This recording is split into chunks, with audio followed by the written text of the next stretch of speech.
बिस्मिल्लाहिर्रहमानिर्रहीम। आज refraction of light के बारे में पढ़ेंगे। रिफ्रैक्शन ऑफ लाइट, रिफ्लेक्शन जो होती है वो मिरर से होती है। ऐसा मिरर जो रिफ्लेक्टिंग सरफेस जो रिफ्लेक्ट करता हो, लेकिन जो रिफ्रैक्शन होती है वो एक मीडियम से दूसरे मीडियम में लाइट इंटर होती है तो अपना पाथ चेंज कर लेती है। इसको हम डिटेल से डिस्कस करते हैं।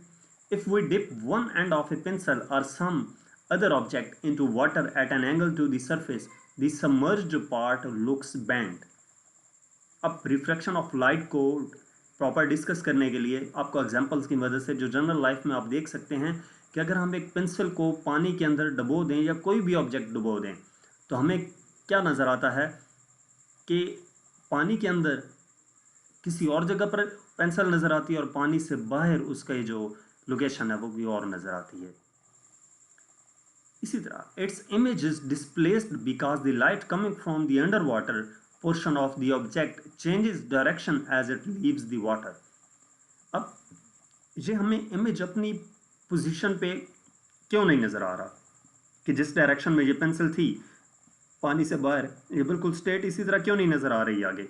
इसकी रीज़न क्या है कि जो लाइट अंडर वाटर पोर्शन से आ रही है, पानी के अंदर से जो लाइट आ रही है वो क्या करती है, अपनी डायरेक्शन चेंज कर लेती है जब वो पानी से बाहर आती है।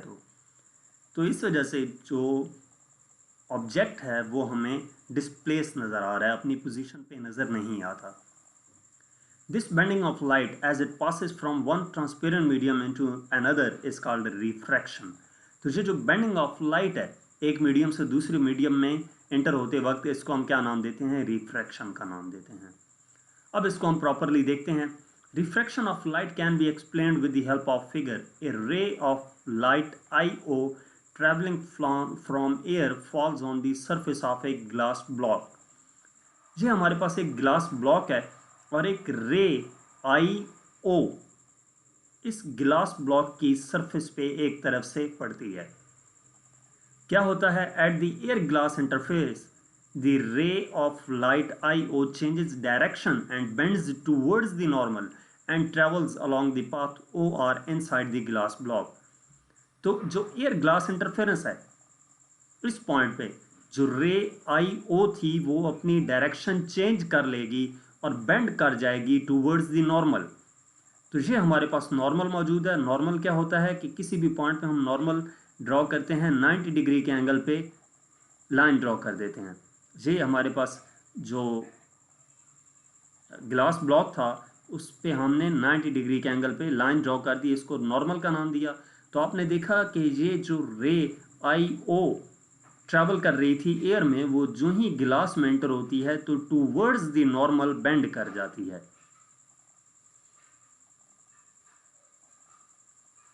Now the ray of light OR changes direction when it leaves glass and bends away from the normal and travel along path ME। तो यही रे जब दोबारा यहाँ से गिलास से बाहर निकलती है तो फिर क्या करती है, away from the normal move कर जाती है। एयर से जब गिलास में एंटर हुई तो टूवर्ड्स दी नॉर्मल बेंड हुई, और जब गिलास से दोबारा एयर में एंटर हुई तो क्या हुआ, away from the normal bend कर गई।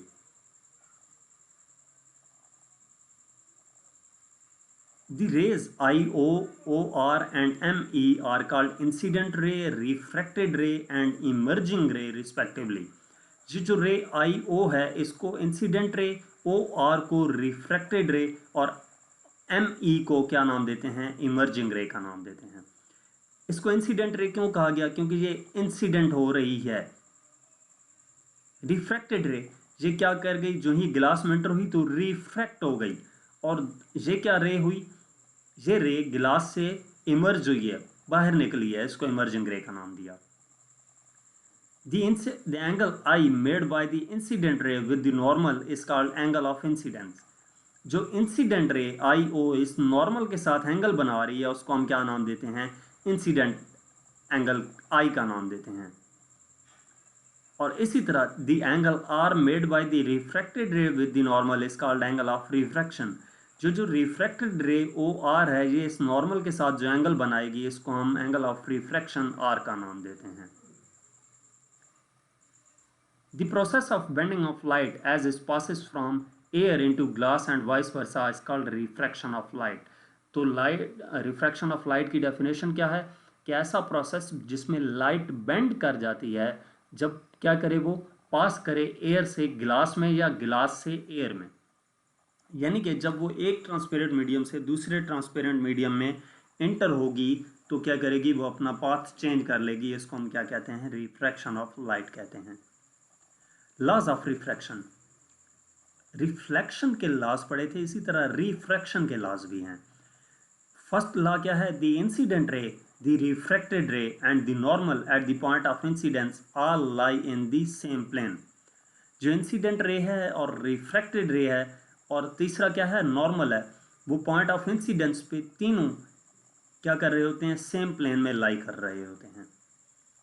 दूसरा point, the ratio of the sine of angle of incidence I to the sine of angle of refraction R is always equal to a constant। जो ratio है sign I और sign R की, वो हमेशा constant रहती है और इसको कैसे लिखते हैं, sine I over sine R equal to constant equal to n। अब हम देखते हैं स्नेल्स लॉ क्या है। स्नेल्स लॉ इसी से जुड़ा हुआ है। The ratio sin I over sin R is known as the refractive index of the second medium with respect to the first medium। कि sin I over sin R ये जो रेशो है, ये इसको हम क्या कहते हैं, रिफ्रैक्टिव इंडेक्स कहते हैं। किस चीज़ का, refractive index of second medium to the first medium. दूसरे मीडियम के रिफ्रैक्टिव इंडेक्स की फर्स्ट मीडियम के रिफ्रैक्टिव इंडेक्स से रेशो, उसको sin I over sin R हम लिखते हैं। So we have sin I over sin R equal to n।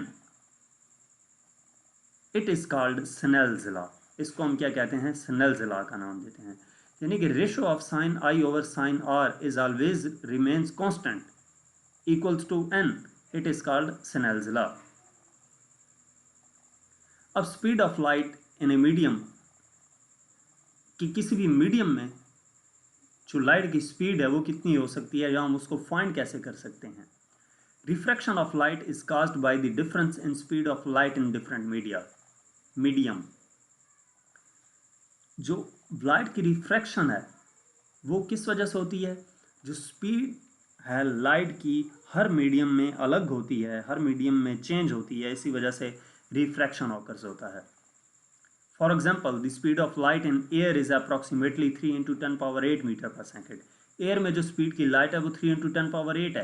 However, when light travels through a medium such as water or glass, its speed decreases। अब वही रे जो light है वो जब ट्रैवल करती है वाटर या गिलास में तो उसकी स्पीड कम हो जाती है। The speed of light in water is approximately 2.3 into 10 power 8 metre पर second, while in glass it is approximately 2 into 10 power 8 metre पर सेकेंड। कि वो जो स्पीड ऑफ लाइट जिसकी स्पीड एयर में 3 into 10 power 8 थी, वाटर में वही उसी लाइट की स्पीड 2.3 into 10 power 8 और गिलास में 2 into 10 power 8 मीटर पर सेकेंड हो जाती है। To describe the change in the speed of light in a medium, we use the term index of refraction or refractive index। अब जो चेंज इन स्पीड है उसको डिस्क्राइब करने के लिए किसी भी मीडियम में जो स्पीड चेंज हो रही है लाइट की, उसको डिस्क्राइब करने के लिए हम कौन सी टर्म यूज़ करते हैं, इंडेक्स ऑफ रिफ्रैक्शन या रिफ्रैक्टिव इंडेक्स। अब ये क्या है रिफ्रैक्टिव इंडेक्स, वो हम देखते हैं। The refractive index n of a medium is the ratio of the speed of light c in air to the speed v of light in the medium. Refractive index n किसी भी medium का वो क्या होगा, ratio होगी speed of light c in air to the speed of light v in medium. तो refractive index फॉर्मूले की मदद से हम कैसे लिख सकते हैं, refractive index equal to speed of light in air divided by speed of light in medium. Refractive index equal to n equal to c over v। तो यहाँ तक हमारा आज का टॉपिक था। नेक्स्ट टॉपिक के लिए मेरे साथ रहिए। Thank you.